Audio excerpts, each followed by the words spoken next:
Hello, lovely year nines. Okay, so I'm just going to talk to you, I hope not for ages like last time, about the next sort of thing that I want you to do for this project. So again, you've got 1 week to do this, and it is an artist study. However, it's slightly different to the artist studies that you've done before because it's not on one specific artist.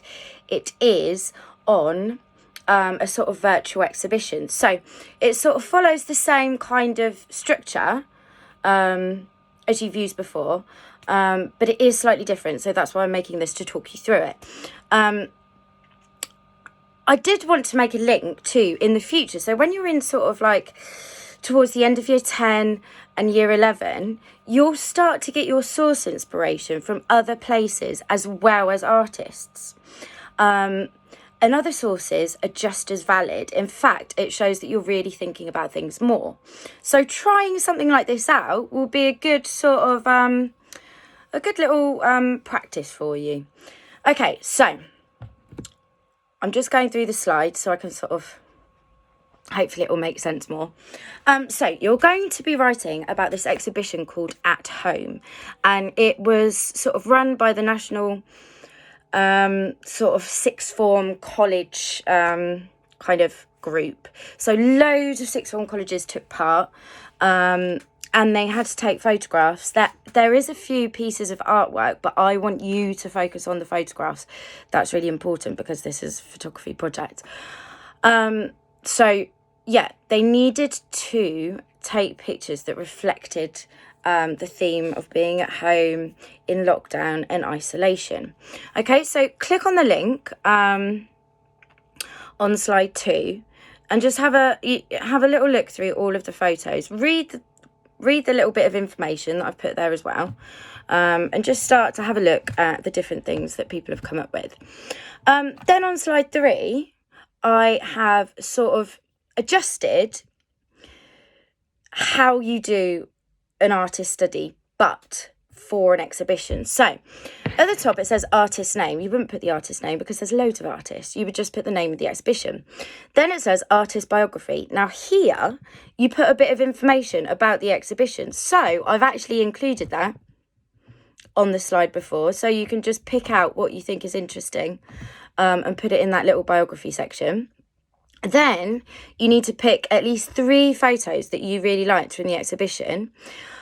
Of course, these are sixth form students. They're not established artists, but you still need to include their name, and it will have their name next to their images. So put their name, the school or the sixth form that they're at, and the title of the work. Now, not all of the work will have a title, but if it does, put it down.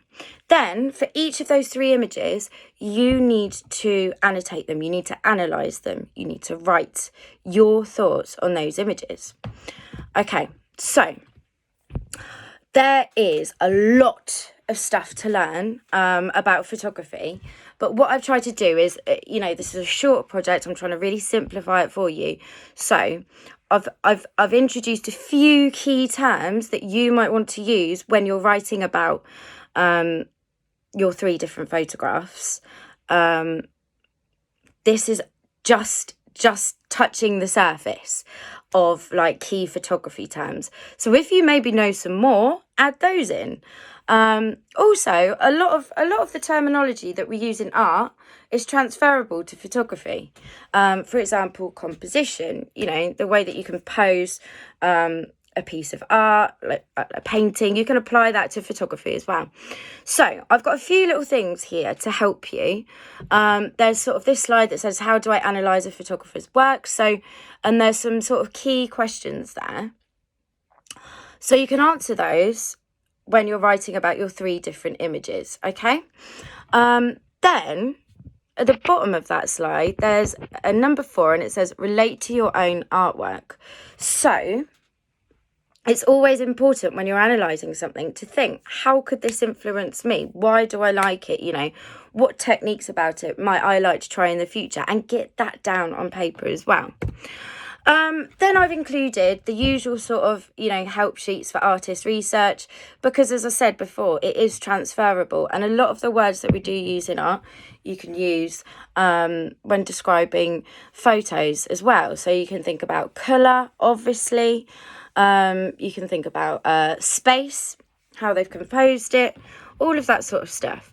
Anyway, keywords. So I've written a list of sort of really simple keywords that I thought maybe you could include in your annotation. So we've got focal point, exposure, double exposure, saturation, desaturation, resolution, long exposure, and the rule of thirds. That last one is really important in photography. And this will really help you when it comes to taking your own images, okay? So what I've done is I've got some photographs to sort of show you visually what those key terms mean. So like there's a little picture of a flower and it says this is the focal point. Sometimes that's also called the subject, okay? Focal point, subject. Well, you choose whichever term you want to use. Then there's examples of over and underexposed images. Also, there's a few photographs on in the exhibition, which are double exposures. So that is sort of two photos layered on top of each other. I do go on to talk about this, but there is an app. It's called Snapseed, and you can take double exposures really, really, really easily. All you do is take two separate photographs, upload them, and it layers them on top of each other. So if you wanted to go down that road, that's a really easy way to do it. Then there's examples of like really saturated images, high, low resolution. I'm sure you all know what that means. It's to do with pixels. The higher the amount of pixels, the better quality the image is going to be. Also, I noticed that there were a few examples of long exposures in this exhibition. So long exposures are really sort of interesting. I know there's a lot of exposure, that they're all different, okay? Different terms mean different things. So say you're taking a picture, say you've gone somewhere, I don't know, like a waterfall, and you want to try and capture the movement of the waterfall, but you want to keep you've got your mate standing in front of it. I shouldn't say mate, should I? Your friend standing in front of it. But you want to capture the movement of the water behind them. You would use a long exposure. You can actually do this on your phone. Depending on what phone you've got, you can do this. Anyway, this is something for a later lesson. I don't want to bombard you with stuff. So it's a way of like focusing on something, but being able to capture the movement in the background, if I'm explaining it in really simple terms. And then, of course, there's the rule of thirds. Now, I thought instead of me explaining it through this and with images, it's just far easier if you watch a little video and it brings up examples and things. So watch about the rule of thirds. It all relates to composition. And it's something that you should really, really be aware of if you want to sort of specialise in photography or you want to take loads of photos. So I've attached a couple of videos. Watch those. Next, what I've done next, oh God, making these videos is quite tricky. I apologise.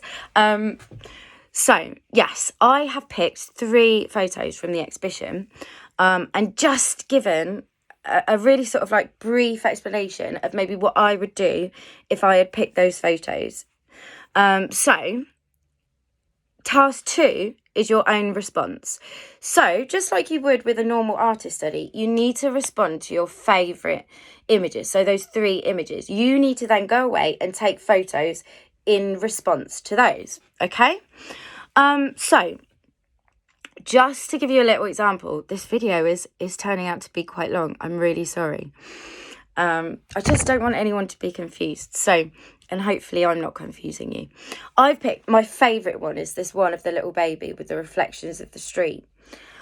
So if you picked that as an image, there's a lot going on there. So, the expression on the baby's face, the reflections, of the street in the window, and of course the colour scheme, it's black and white.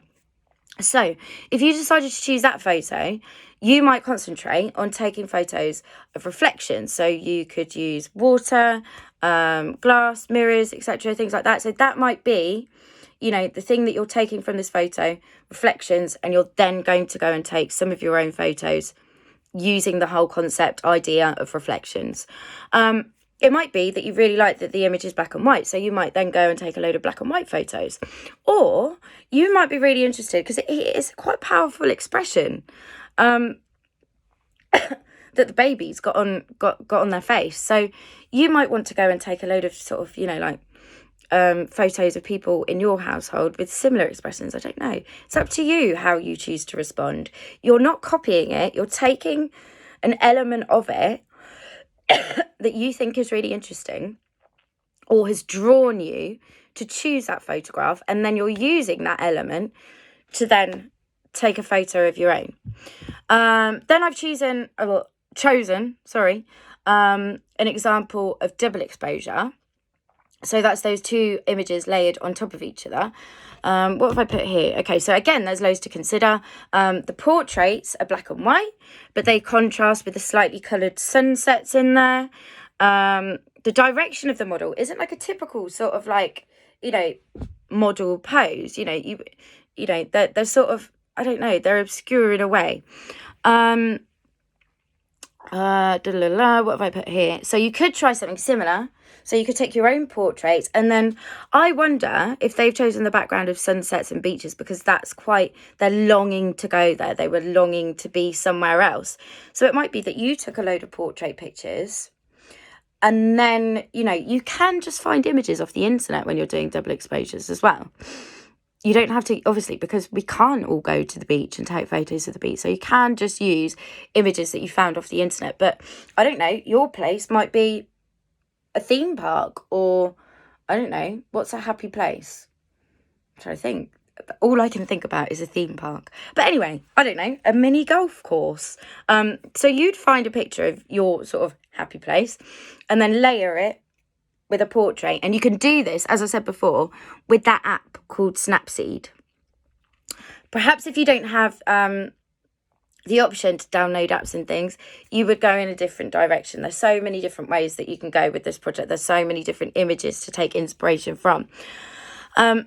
So that was that one. And then the third one I picked because it's a more sort of documentary style of photography. So this kind of thing is really popular with art students because it's less about the technical way of taking photos and more about the subject and the context of what's in the image. The composition, though, once you've watched that video about the rule of thirds, you will understand that the composition of that photo is really good and it draws you, it's actually taken really well. It does look as though it's been taken with a disposable camera. However, you can achieve that sort of effect. You guys are lucky, you've got all of these filters, instant filter, you can put filters in things to make your photographs look like this kind of sort of more like 90s style disposable camera kind of thing. So that's a third example. So yeah, and that's it. So you do your artist study of the exhibition, you choose 3 images that you're then going to analyze, and you're then going to respond to those 3 images. Sorry, I've talked longer than in the last video when I promised that I wouldn't, so many apologies. Anyway, so you've got a week to do this, and then next week we're going to have a play about making viewfinders and things. So it will be like hands-on, practical, weird kind of experimental photography, which should be fun. Anyway, any questions, just email me and let me know. But yes, hopefully this will be a nice little thing for you to do. Hope you're all okay. And I want it to be exceptional. Put this t-shirt on specially. It's got a glittery egg. It's quite good, isn't it? Anyway, take care. Bye.